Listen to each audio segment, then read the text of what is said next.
This is Logan Bruder, and I'll be discussing Case 66, copyrights and cultures. So first off, I'm using the Potterbox method to do this. So first off is the situation. The situation is essentially just copyright. And specifically for this case, the situation is that Chinese stores are counterfeiting movies, music, art, stuff like that, and selling them for a lot cheaper.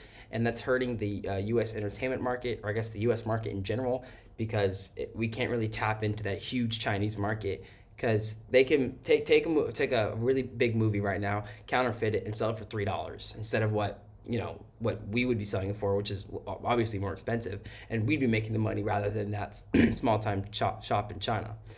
Um, Another situation is in the same case is the over regulation of copyright.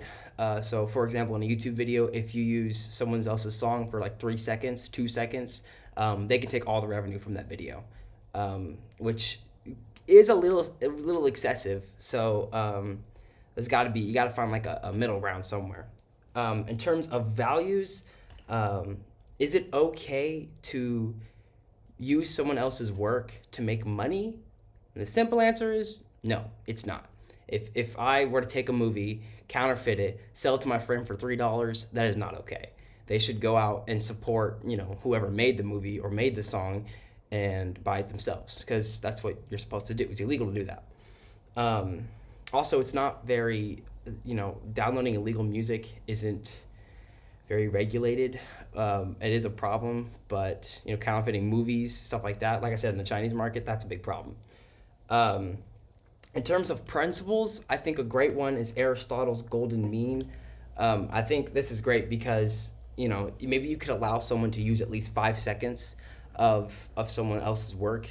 Like if you, for example, in YouTube video, you can play at least 5 seconds or 10 seconds of someone's song in a YouTube video and it not be considered copyright because clearly they're just using it to add an element and free exposure. There's nothing wrong with that. However, if you make a rule where if you go over like 30 seconds, like 10 seconds or whatever, if you go over that time limit or the whole video is just, obviously copyrighted, then absolutely you should get busted for that. And um, you know, you should get in trouble. The second principle would be Judo's Christians love your neighbor as you love yourself.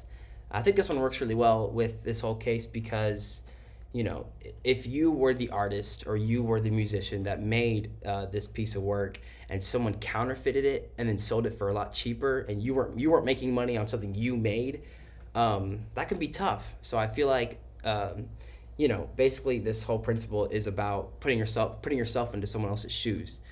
Think about from their perspective. What are they thinking? And if people who counterfeited did do that, then it'd make a lot more sense on why it's wrong. You make something, you work so hard on it just for someone to steal it and make money off it. It's unfortunate, but that's just the unfortunate reality.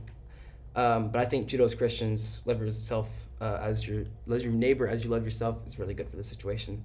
In terms of loyalties, I think the loyalties go to the creators and the consumers. So obviously the creators, that you shouldn't have your work stolen, but also you shouldn't over-regulate it to where if someone uses it for 2 seconds and it didn't really do anything for the video, and you still copyright it and take all the revenue, I think that's a little ridiculous. However, for the consumers, it's important because you can't counterfeit an entire movie. That's just not right. And that's all I have. Thank you.